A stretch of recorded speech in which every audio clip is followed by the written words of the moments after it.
का हमारा टॉपिक है पीएफ। फिर से स्टार्ट कर रहा हूँ। पीएफ की बात करें तो ये गवर्नमेंट के नीचे आती है पीएफ डिपार्टमेंट। अगर हम बात करें प्राइवेट कंपनीज के लिए पीएफ एक्ट बनाया गया ताकि सारी कंपनियां पीएफ एक्ट लागू करें और अपने एम्प्लॉयज़ को पीएफ दें। पीएफ के ऊपर जो भी पीएफ का पैसा जमा होता है, जैसे फॉर एग्जांपल आप जो भी पीएफ में पैसा जमा कर रहे हो उसके ऊपर इंटरेस्ट रेट सेट होता है और ये इंटरेस्ट रेट गवर्नमेंट डिसाइड करती है। हर फाइनेंस बजट में इसका इंटरेस्ट रेट अनाउंस होता रहता है। अब पीएफ कितने तरह के होते हैं? पीएफ दो तरह के होते हैं। आप देख रहे हो, एक ईपीएफ होता है, एक पीपीएफ होता है। ईपीएफ में अगर आपको पैसे जमा करना है तो पहले तो आप किसी कंपनी में एम्प्लॉय बनना पड़ेगा और ऐसी कंपनी में जहाँ पे पीएफ एक्ट लागू होता हो। पीपीएफ के लिए अगर हम बात करें तो कोई भी बंदा पीपीएफ में खाता खोल सकता है और उसमें पैसा जमा कर सकता है और उस पर वही रेट ऑफ इंटरेस्ट मिलेगा जो ईपीएफ में मिलता है। जैसे फॉर एग्जांपल आप बिजनेसमैन हो, आप भी चाहते हो पीएफ में पैसा जमा करना तो कर सकते हो, लेकिन आपके लिए कौन सा है? PPF account. तो यहाँ पे हम लोग चूंकि सैलरी पढ़ रहे हैं तो सैलरी में हम लोग का जो पॉइंट ऑफ कंसिडरेशन है वो क्या है? ईपीएफ। अब इसमें होता क्या है, मान लीजिए आप एबीसी कंपनी में काम कर रहे हो। मान लो आपकी कंपनी है एबीसी कंपनी। हम्म, आप इसमें काम कर रहे हो, आपका नाम मान लीजिए अमित है। अमित जी इसमें काम करते हैं। अब क्या होगा कि आपकी सैलरी, सपोज करो आपकी सैलरी कितनी है? 10,000 रुपीज़। अब 10,000 रुपीज़ है तो जाहिर सी बात है अब इस केस में होगा क्या, आपकी सैलरी से 12%, नॉर्मली पीएफ का जो रेट है वो 12% है, तो 12% आपकी सैलरी से कटता है। ठीक है, तो 12% आपकी सैलरी से कटेगा। हम्म, और ये 1,200 रुपये सेम एबीसी कंपनी भी 1,200 रुपये अपने जेब से देगी। यानी कि आपके पीएफ खाते में कितना जमा हो रहा है? 2,400 रुपये। ये 2,400 रुपये हम आपकी कंपनी यानी एबीसी कंपनी किस में जमा कर देती है? पीएफ डिपार्टमेंट के पास, यानी गवर्नमेंट। फिर गवर्नमेंट इस पैसे को मार्केट में इन्वेस्ट करती है, वहाँ से रिटर्न निकालती है। अब चाहे जितना रिटर्न निकाले बट आपको रेट ऑफ इंटरेस्ट वही देगी जो रेट ऑफ इंटरेस्ट उसका उसने वादा किया है आपसे। तो हर साल उस पर इंटरेस्ट बनता रहता है, हर महीना ये कटौती होती है। अगर हम कंपनी के पॉइंट ऑफ व्यू से बात करें, नहीं कंपनी आपको 10,000 रुपये सैलरी दे रही है प्लस 1,200 रुपये अलग से उसको पीएफ भी देना पड़ रहा है, तो एक तरह से आपके ऊपर उसका खर्चा 11,200 आ रहा है। बात समझे कि नहीं समझे? अब हम ईपीएफ को और एक्सप्लेन करते हैं। Employees provident fund. Employees provident fund कितने तरह के होते हैं? तो स्क्रीन पे आपको दिख रहा होगा। एम्प्लॉयज प्रोविडेंट फंड कितने तरह के होते हैं? 3 तरह का। एक होता है स्टैट्यूटरी प्रोविडेंट फंड, एक होता है रिकॉग्नाइज प्रोविडेंट फंड, एक होता है अनरिकॉग्नाइज प्रोविडेंट फंड। सबसे पहले इसको समझते हैं। स्टैट्यूटरी प्रोविडेंट फंड वो प्रोविडेंट फंड होता है जो किसी भी गवर्नमेंट एम्प्लॉय, जितने भी गवर्नमेंट एम्प्लॉयज होते हैं उनका जो पीएफ कहता है उसे हम स्टैट्यूटरी प्रोविडेंट फंड कहते हैं। रिकॉग्नाइज प्रोविडेंट फंड जितने भी प्राइवेट कंपनियां हैं, जितने भी मतलब कंपनीज हैं, लिमिटेड कंपनीज या फिर कह लो ऐसे ऑर्गेनाइजेशन जहाँ पे पीएफ एक्ट लागू होता है, वहाँ पर कौन सा पीएफ है? वहाँ पे रिकॉग्नाइज पीएफ है। बिकॉज वहाँ के पीएफ कमिश्नर ने उसको अप्रूव किया है कि भाई आपकी कंपनी में इतने से अधिक लोग काम कर रहे हैं, 20 से अधिक लोग काम कर रहे हैं, तो आपको पीएफ एक्ट लागू करना पड़ेगा। तो उसे हम रिकॉग्नाइज पीएफ कहते हैं। अनरिकॉग्नाइज पीएफ का मतलब, सपोज करिए आपकी एलिजिबिलिटी नहीं है पीएफ काटने की, फिर भी आप पीएफ काटना चाहते हैं, तो पीएफ कमिश्नर क्या करता है? रिकॉग्नाइज नहीं करता है, लेकिन फिर भी आप अगर चाहते हो तो पीएफ काट सकते हो, आपकी इच्छा है, वॉलेंट्री आप कर सकते हो। तो उसको अनरिकॉग्नाइज्ड पीएफ कहते हैं। अनरिकॉग्नाइज्ड इसीलिए कहते हैं क्योंकि पीएफ कमिश्नर उसे रिकॉग्नाइज नहीं करता है। अब हम लोग बात करेंगे किसकी? एम्प्लॉयर्स कंट्रीब्यूशन आखिर में होता कैसे है, टैक्सेबिलिटी। तो अब आप पीएफ में जरा ये समझिए, सबसे पहली चीज तो एम्प्लॉयर भी कंट्रीब्यूट करता है, एम्प्लॉय भी कंट्रीब्यूट करता है, ये दोनों तो क्लियर है। फिर आपको पता है हर साल उस पर इंटरेस्ट भी बनता है पीएफ पे, बिल्कुल सही है। फिर lump sum amount at the time of retirement आप निकालते हो तो उस समय क्या होता है? टैक्सेबिलिटी। ये तीनों, ये सारे पॉइंट्स आपको समझने होंगे। सबसे पहले एम्प्लॉयर कंट्रीब्यूशन। अगर हम स्टैट्यूटरी प्रोविडेंट फंड की बात करें तो स्टैट्यूटरी प्रोविडेंट फंड में एम्प्लॉयर जितना भी कंट्रीब्यूट कर दे, 12%, 12 से ऊपर चाहे जितना कर दे, सर पूरा एग्जेम्प्ट है एम्प्लॉय के लिए, उसकी सैलरी में कुछ भी टैक्सेबल है ही नहीं। लेकिन अगर रिकॉग्नाइज प्रोविडेंट फंड में तो टैक्सेबल होगा अगर 12% से एक्सेस अमाउंट हमारा एम्प्लॉयर हमारे पीएफ में जमा करेगा तो। मान लो मेरा एम्प्लॉयर है, वो बहुत ही दानवीर कर्ण है, वो कहता है चलो ठीक है, हम 12% है भले, लेकिन हम तुम्हारे पीएफ में 15% कंट्रीब्यूट करेंगे, तो वो अगर हमारे पीएफ फंड में 15% कंट्रीब्यूट करता है, तो ध्यान रखिएगा 12% से एक्सेस कितना हुआ, 3%। तो वो 3% हमारी सैलरी में ऐड होगा। जैसे 10,000 रुपये सैलरी है, वो मेरा 1,500 रुपये जमा कर रहा है मेरे पीएफ खाते में। हालांकि उसे करना चाहिए सिर्फ 12%, गवर्नमेंट तो कहती है सिर्फ 12% करना है, एटलीस्ट इतना तो करना ही करना है आपको। तो 1,200 रुपये से करना चाहिए, वो 1,500 रुपये करता है। तो 300 रुपये जो एक्स्ट्रा कर रहा है ना, वो मेरी सैलरी में ऐड होगी, वो टैक्सेबल हो गया। अब हम बात करेंगे अनरिकॉग्नाइज प्रोविडेंट फंड की। तो अनरिकॉग्नाइज प्रोविडेंट फंड में जो भी कंट्रीब्यूट करता है मेरा एम्प्लॉयर, सर पूरा एग्जाम्प्ट है। ध्यान रखना, ये बस देखने के लिए एग्जाम्प्ट है। अब देखो, एकदम स्टैट्यूटरी प्रोविडेंट फंड भी देखो एग्जाम्प्ट था, जितना भी कर रहा है। अनरिकॉग्नाइज प्रोविडेंट फंड में भी पूरी तरह से एग्जाम्प्ट है, लेकिन इसमें भी आगे माजरा आपको दिखाएंगे और क्लियर करेंगे। अब हम बात करेंगे एम्प्लॉय कंट्रीब्यूशन। तो एम्प्लॉय की मेरी सैलरी से, एम्प्लॉय की सैलरी से तो कट रहा है ना, तो एम्प्लॉय की सैलरी से जो पीएफ का पैसा कट रहा है, उसके लिए उसको डिडक्शन मिल जाता है 80C में। ओके, तो deduction under section 80C deduction मिल जाएगा जितनी भी आपकी सैलरी से कटा है। मान लीजिए मेरी सैलरी से हर महीना 1,200 रुपये कट रहा है ना। तो 12 महीने में 14,400 कटे, तो 14,400 का मैं डिडक्शन ले लूंगा 80C में। जब आपको कंपुटेशन ऑफ टोटल इनकम बताया था, जैसे ग्रॉस टोटल इनकम, पांचों हेड के इनकम को जब टोटल करते हैं तो ग्रॉस टोटल इनकम आती है, फिर ग्रॉस टोटल इनकम में से 80C से 80 का डिडक्शन मिलता है। तो 80C डिडक्शन में पीएफ कंट्रीब्यूशन आता है। तो एम्प्लॉय की सैलरी से जितना भी पीएफ कटा है, उसका डिडक्शन उसे 80C में मिल जाए। फिर बात करते हैं हम लोग रिकॉग्नाइज प्रोविडेंट फंड की। रिकॉग्नाइज प्रोविडेंट फंड में भी अगर जैसे मैं किसी कंपनी में काम कर रहा हूँ, उस केस में मेरी वहाँ पे मेरी सैलरी से पीएफ कटा है, तो उसका भी डिडक्शन मुझे 80C में मिल जाता है। लेकिन अनरिकॉग्नाइज पीएफ अगर है हमारी कंपनी में, और वहाँ मेरा टीडीएस, मेरा सॉरी, वहाँ मेरे एम्प्लॉय कंट्रीब्यूशन मैंने दिया है, मेरी सैलरी से कुछ कटा है पीएफ का अमाउंट, तो मेरे को वहाँ डिडक्शन नहीं मिलेगा। तो यहाँ पे लिख देंगे नो डिडक्शन, कोई डिडक्शन मुझे नहीं मिलेगा। सर ये 18C क्या होता है? 80C ये सेक्शन है डिडक्शंस के लिए। जैसे इंडिया की गवर्नमेंट ये बताती है कि आपको टैक्स कैसे देना है, तो इंडिया की गवर्नमेंट ये भी बताती है कि आप, मतलब इनकम टैक्स डिपार्टमेंट आपको ये भी बताती है कि आप अपना टैक्स बचा कैसे सकते हो। ठीक है, तो गवर्नमेंट बताती है आप यहाँ यहाँ पैसा लगा दो, तो आपकी इनकम में से हम अपनी इनकम माइनस कर देंगे और बाकी इनकम पे ही टैक्स लेंगे।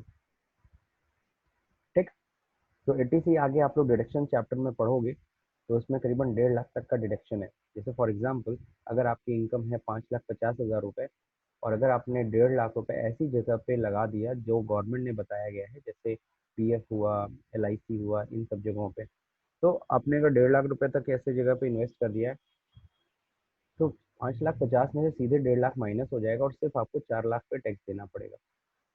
ठीक है, तो इस तरीके से आपकी टैक्स की सेविंग्स होती है। आगे हम लोग डिडक्शन पढ़ेंगे। अब हम लोग बात करेंगे इंटरेस्ट ऑन पीएफ। जो भी बोल रहा है मेरे को आवाज़ नहीं सुनाई दे रही है, इसलिए मैं नहीं बता पाऊंगा, रिप्लाई नहीं कर पाऊंगा। Interest on PF. अब हम लोग बात करेंगे इंटरेस्ट ऑन पीएफ की। इंटरेस्ट ऑन पीएफ है क्या? अब देखिए, हर साल क्या बनता है, उस पर इंटरेस्ट बनता है। किस पे इंटरेस्ट बनता है? जो भी पीएफ हम जमा करते हैं हर साल उस पर इंटरेस्ट बन रहा है, तो वो भी मेरी इनकम है। लेकिन वो जाहिर सी बात है, वो भी सैलरी इनकम ही है। अब स्टैट्यूटरी प्रोविडेंट फंड पे जितना भी इंटरेस्ट बनता है, वो पूरी तरह से एग्जेम्प्ट है, वो सैलरी में ऐड होने वाली नहीं है। लेकिन जो रिकॉग्नाइज प्रोविडेंट फंड पे जो इंटरेस्ट बनेगा, वो टैक्सेबल होगा अगर उसका इंटरेस्ट का अमाउंट 9.5% से ज़्यादा हुआ तो। फिलहाल सबको पता है इस समय 8% के अप्रॉक्स है इंटरेस्ट रेट, तो टैक्सेबल तो हो ही नहीं सकता। इंटरेस्ट रेट, इंटरेस्ट अमाउंट तभी टैक्सेबल होगा रिकॉग्नाइज प्रोविडेंट फंड के केस में, अगर हमारे इंटरेस्ट का अमाउंट जो भी है 9.5% से ज़्यादा रहा तो। अब बात करते हैं अनरिकॉग्नाइज प्रोविडेंट फंड की। अनरिकॉग्नाइज प्रोविडेंट फंड में जितना भी इंटरेस्ट बनेगा पूरी तरह से एग्जेम्प्ट है। आप देख रहे होंगे कि अनरिकॉग्नाइज्ड और स्टैट्यूटरी प्रोविडेंट फंड का लगभग सिमिलर जैसा है ना, दोनों केसेस में। अब हम बात करेंगे लमसम। जब रिटायरमेंट होता है, जब at the time of retirement होगा, तो लमसम यानी एक मुश्त अमाउंट आप पीएफ से निकालोगे। नॉर्मली जब आप रिटायर होते हो, resignation which ever is earlier, तो उस केस में जो भी पीएफ का पैसा आप निकालोगे, विदड्रॉ करोगे, तो स्टैट्यूटरी प्रोविडेंट फंड में जो भी विदड्रॉ होगा वो पूरी तरह से एग्जेम्प्ट होगा, इसमें कहीं कोई टैक्सेबिलिटी नहीं है। लेकिन अगर हम बात करेंगे रिकॉग्नाइज प्रोविडेंट फंड, इसमें भी पूरी तरह से एग्जेम्प्ट है। लेकिन अब हम बात करेंगे अनरिकॉग्नाइज्ड प्रोविडेंट फंड की। तो आपने याद होगा अनरिकॉग्नाइज्ड प्रोविडेंट फंड में एम्प्लॉयर्स कंट्रीब्यूशन एग्जाम्प्ट किया था, इंटरेस्ट एग्जाम्प्ट किया था, लेकिन अब एग्जाम्पशन नहीं है। जब आपको लमसम अमाउंट मिलेगा ना, तो यहाँ पे गवर्नमेंट टैक्सेबिलिटी चार्ज कर देगी। देखिए कैसे चार्ज करती है, इसको समझिएगा। आपको जब लास्ट में अमाउंट में जो आपको अमाउंट मिला है, लास्ट में लमसम अमाउंट, उस लमसम अमाउंट में आधा पैसा तो आपने दिया, एम्प्लॉय का कंट्रीब्यूशन है ना। आधा पैसा किसका कंट्रीब्यूशन है, आधा एम्प्लॉयर का कंट्रीब्यूशन है, सबको पता है। क्योंकि पीएफ में क्या होता है, जितना पैसा आप दे रहे हो उतना ही पैसा एम्प्लॉयर भी कंट्रीब्यूट करता है। ठीक। तो आधा पैसा आपका है, आधा पैसा एम्प्लॉयर ने दिया। अब आपने जो जो कंट्रीब्यूट किया उस पर भी इंटरेस्ट बना है, और एम्प्लॉयर ने जो कंट्रीब्यूट किया उस पर भी इंटरेस्ट बना है। ठीक है। पहली चीज, आपने जो कंट्रीब्यूशन दिया, आपका कंट्रीब्यूशन का जो पैसा लमसम अमाउंट में मिलेगा वो पूरी तरह से एग्जाम्प्ट हो जाएगा। क्यों? क्योंकि याद है आपको डिडक्शन नहीं दिया गया था। आपने जो भी आपकी सैलरी से कटा था आपको डिडक्शन नहीं मिला था, इसलिए जब आपको लास्ट में आपको ये अमाउंट मिलेगा तो वो पूरी तरह से एग्जाम्प्ट होगा। इसका कहने का तात्पर्य यह है, यानी इसका मीनिंग ये है कि जब आपको एम्प्लॉय हर साल जब आप कंट्रीब्यूशन करते थे तो आपको रिडक्शन दिया नहीं जाता था, पूरा टैक्सेबल हो जाता था। तो टैक्स तो ऑलरेडी गवर्नमेंट ने ले लिया ना आपके कंट्रीब्यूशन पे, तो अब दोबारा थोड़ी ना टैक्स लेगी। इसलिए लमसम अमाउंट में जो भी आपके कंट्रीब्यूशन का पार्ट मिलता है वो पूरी तरह से एग्जाम्प्ट होता है। अब आपकी कंट्रीब्यूशन पे इंटरेस्ट बना, तो वो इंटरेस्ट कौन सी इनकम मानी जाएगी, अदर सोर्स की इनकम। और एम्प्लॉयर का कंट्रीब्यूशन, एम्प्लॉयर ने जो कंट्रीब्यूट किया था, याद होगा एम्प्लॉयर ने जो कंट्रीब्यूट किया था वो एग्जाम्प्ट हुआ था, और जो भी इंटरेस्ट बना था वो भी एग्जाम्प्ट हुआ था। तो यहाँ पे क्या हुआ, एम्प्लॉयर का कंट्रीब्यूशन उस पर जो बना इंटरेस्ट वो क्या होगा, सैलरी इनकम। अगर आप थोड़ा सा इनका टेक्निकलिटी समझें तो इंटरेस्ट एग्जाम्प्ट हुआ था ना, और यहाँ देखो इंटरेस्ट चाहे तुम्हारे कंट्रीब्यूशन, सॉरी, इंटरेस्ट चाहे तुम्हारे कंट्रीब्यूशन पे हो चाहे एम्प्लॉयर के कंट्रीब्यूशन, दोनों ही इंटरेस्ट फाइनली टैक्सेबल है। एक इंटरेस्ट अदर सोर्स में जा रहा है टैक्सेबिलिटी के लिए, और एक इंटरेस्ट जा रहा है सैलरी के लिए टैक्सेबिलिटी के लिए। और जो एम्प्लॉयर का कंट्रीब्यूशन जो एग्जाम्प्ट किया था इन्होंने, वो देखो यहाँ पे एम्प्लॉयर्स कंट्रीब्यूशन किस में डाल रहे हैं लोग, सैलरी में टैक्सेबिलिटी कर दे रहे हैं। घूम फिर के ये जो एग्जाम्पशन दे रहे थे ये बस एक छलावा था, धोखा यू कैन से। कहीं कुछ भी एग्जाम नहीं होता, सब टैक्सेबिलिटी हो जाती है अनरिकॉग्नाइज प्रोविडेंट फंड के केस में। ठीक। तो इससे एक बात तो क्लियर हो गई कि सर जो भी लमसम अमाउंट मिलेगा अनरिकॉग्नाइज प्रोविडेंट फंड में, उसमें जो हाफ अमाउंट होगा, आधा अमाउंट, ठीक है ना, वो सीधे सीधे किस में जाएगा, सैलरी हेड में जाएगा। तो अभी चूंकि हम लोग सैलरी पढ़ रहे हैं इसलिए हम लोग को सैलरी का मतलब रखना है। अगर किसी को अनरिकॉग्नाइज प्रोविडेंट फंड से सपोज 10 लाख रुपए मिला, तो अब आप ये बता सकते हो कि इस 10 लाख में कितना सैलरी हेड में टैक्सेबल होगा, कितना होगा टैक्सेबल, कोई बताएगा।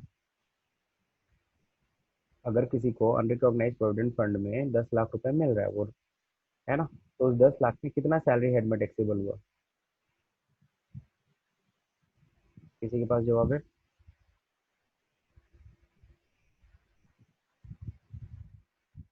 अंकुर।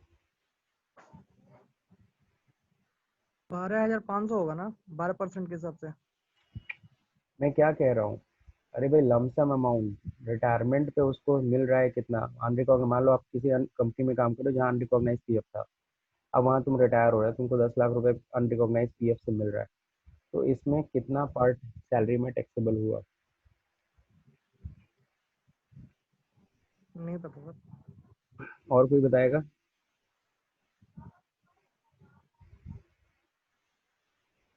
अरे भाई ये ग्राफ मैं क्या दिखाया था, ये ग्राफ क्या बताया हूँ मैं, जो लमसम अमाउंट मिलता है, जो आधा पैसा है, ये क्या हाफ किया हूँ, आज जो भी तुम्हें लमसम अमाउंट मिला उसमें आधा पैसा तो तुम्हारा कंट्रीब्यूशन था, आधा पैसा किसका था, एम्प्लॉयर कंट्रीब्यूशन था।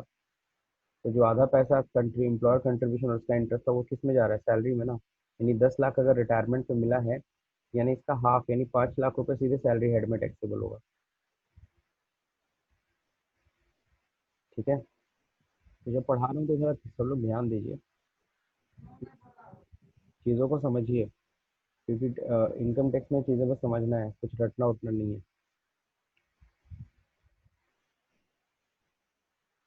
हम लोग वापस आते हैं बुक पे। तो ये तो पीएफ हो गया। तो ये हम लोगों ने कवर कर लिया। अब हम लोग बात करेंगे आज किसकी, अब हम लोग बात करेंगे डिडक्शंस की। तो ग्रॉस सैलरी तक हम लोग ने कंप्लीट कर लिया, बेसिक सैलरी पढ़ लिया, अलाउंसेस पढ़ लिए, परचेजेस पढ़ लिया, पीएफ कंट्रीब्यूशन, इंटरेस्ट पढ़ लिया। अब ग्रॉस सैलरी तक हमें समझ में आ गया। अब इसमें लेस होता है डिडक्शन, डिडक्शन अंडर सेक्शन 16। तो इसमें सबसे पहला डिडक्शन तो यही होता है, क्या होता है, अंडर सेक्शन 16 आई ए। पहले 40,000 का डिडक्शन था, अब ये बढ़ के कितना हो गया, 50,000 का डिडक्शन। तो अब जो डिडक्शन मिलता है वो कितना मिलता है, 50,000 का डिडक्शन सबको मिलेगा, ये स्टैंडर्ड डिडक्शन है। ठीक है, यानी कि आपकी जो भी इनकम होगी उसमें सीधे 50,000 लेस हो जाएगा। अब हमें जो मेनली थोड़ा समझना है वो समझना है इंटरटेनमेंट अलाउंस का डिडक्शन। इंटरटेनमेंट अलाउंस का डिडक्शन जो मिलता है only to government employ and maximum 5,000 का डिडक्शन। तो ये कैसे कैलकुलेशन होता है, और इसका जो अंडर सेक्शन है वो 16 की क्लॉज 2 है। तो चलिए देखते हैं इंटरटेनमेंट अलाउंस का डिडक्शन कैसे देना है।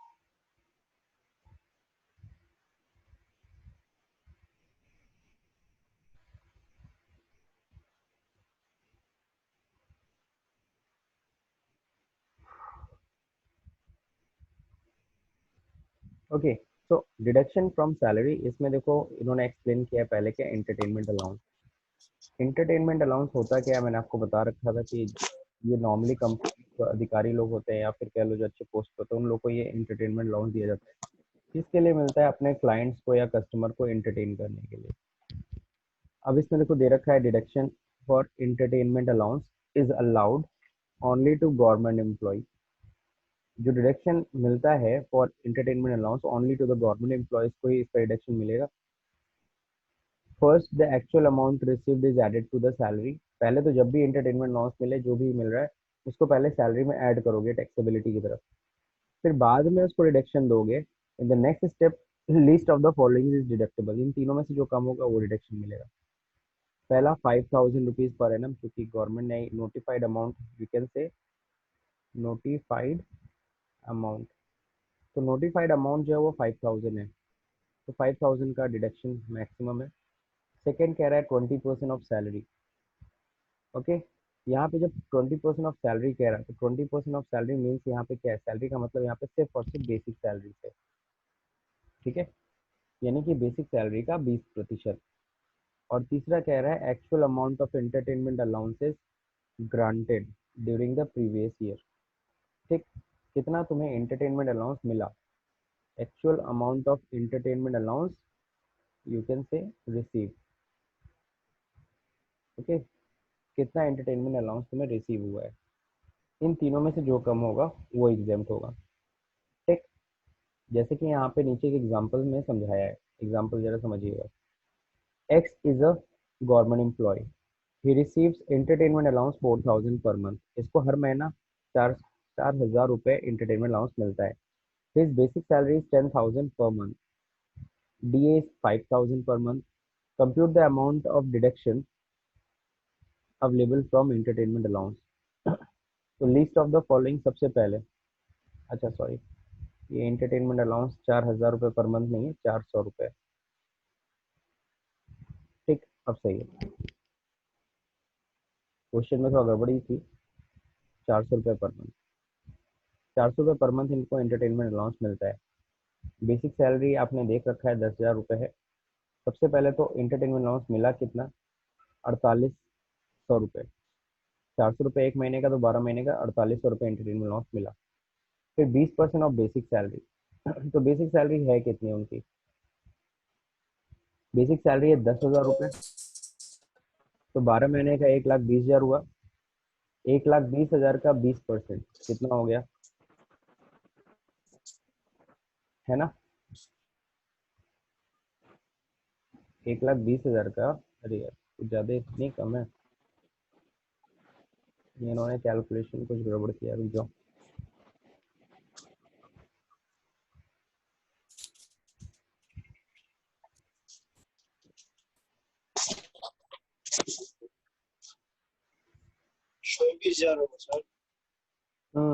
ये कुछ गड़बड़ है, एक्चुअली क्वेश्चन में ही काफ़ी गड़बड़ किया है। 10,000 के हिसाब से हम लोग चलो इसको कर लेते हैं। ठीक है, 10,000 के हिसाब से 12 महीने का हो जाएगा 1,20,000 मल्टीप्लाई बाई कितना परसेंट, 20%। 20%। तो हो जाएगा कितना, 24,000। ठीक है, तो 24,000 रुपये इनका क्या हो गया, 20% ऑफ बेसिक सैलरी। और मैक्सिमम डिडक्शन कितना है, 5,000। अब बताओ इन तीनों में से कौन कम है, 4,800। तो इनका जो डिडक्शन का अमाउंट होगा 4,800 रुपये। तो therefore deduction amount is 4,800। यानी कि जितना भी इनको एंटरटेनमेंट अलाउंस मिला है वो पूरी तरह से एग्जेम्प्ट हो गया। अब मैं थोड़ा सा इसमें चेंजेस कर रहा हूँ। सपोज करो यहाँ पे 600 रुपये मिलता है हर महीना, कितना मिलता है एंटरटेनमेंट अलाउंस, 600 रुपये। यानी पूरे इनको कितना मिला होगा साल भर में, 7,200 रुपये। बाकी सारा तो मामला वही है। तो 7,200 एंटरटेनमेंट अलाउंस मिला है, 20% 24,000 रुपये हो गया। और मैक्सिमम रिडक्शन लिमिट कितनी है, 5,000। तीनों में से कौन कम है, 5,000। किसी भी तरीके से इनको 5,000 से ज़्यादा का रिडक्शन नहीं मिल सकता। बस वही है, इसी चीज़ का ध्यान रखना है। किसी भी तरीके से 5,000 से ज़्यादा का रिडक्शन मिलेगा ही नहीं, क्योंकि गवर्नमेंट ने पहले से नोटिफाइड लिमिट सेट कर दी है 5,000 रुपये। तो ये था हमारा एंटरटेनमेंट अलाउंस का फॉर्मूला। एंटरटेनमेंट अलाउंस जब भी मिलेगा तो आपको सिंपल सा फॉर्मूला लगाना है। पहला तो 5,000 रुपये नोटिफाइड अमाउंट जो गवर्नमेंट ने सेट किया हुआ है, 20% of your basic salary, only basic salary, and actual amount entertainment allowance receive, whichever is, इन तीनों में से जो कम होगा वही एग्जाम्प्ट होगा।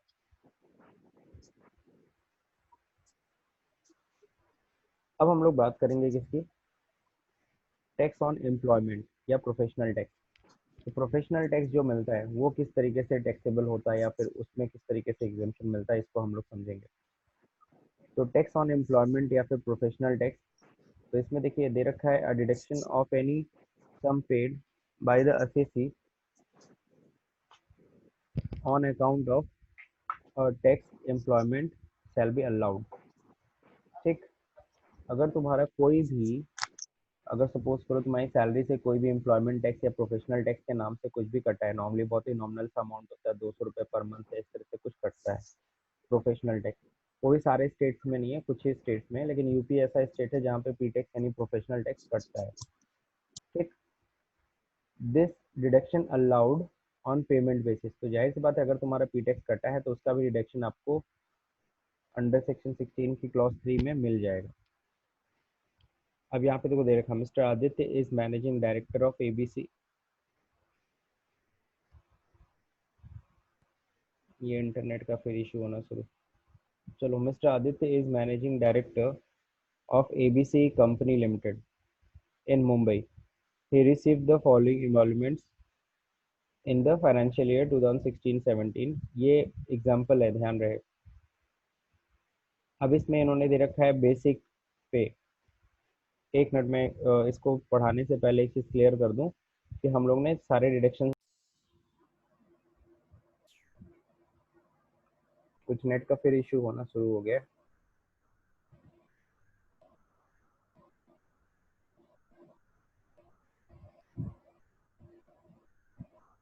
ओके, स्क्रीन दिख रही है सब लोग को? No sir. स्क्रीन नहीं दिख रही है?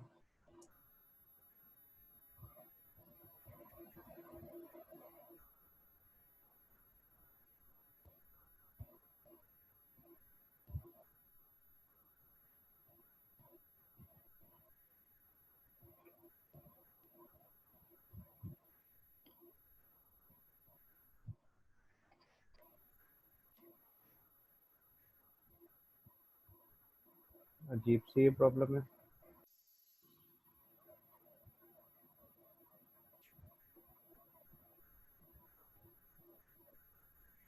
अब दिख रहा है नो सर। अंकुर? दिख रहा है ना? No sir. नहीं दिख रहा है? तो सर नहीं दिख रहा है सर। अच्छा,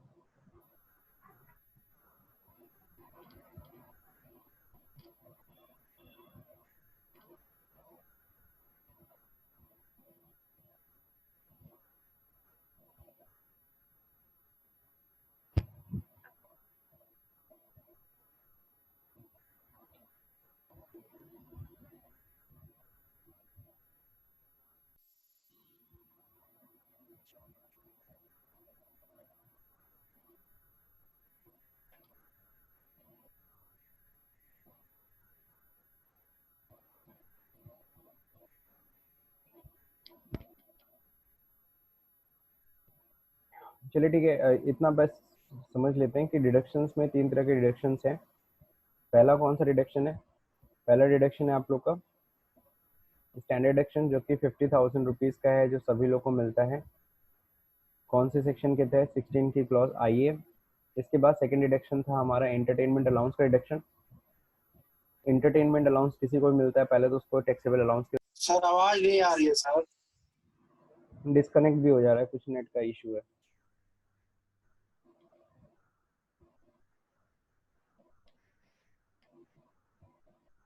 चलो ठीक है, आज फिर हम लोग इसी पे और करते हैं ना, फिर कल फिर आगे कंटिन्यू करते हैं, जब नेट का इतना प्रॉब्लम चल रहा है। मेरा फ़ोन का भी कुछ इशू है, उसको ठीक करा लेता हूँ मैं, ठीक है। आज ओके की सर। बात यहीं पे और कर रहा हूँ, ठीक है। Okay sir, bye sir. Bye.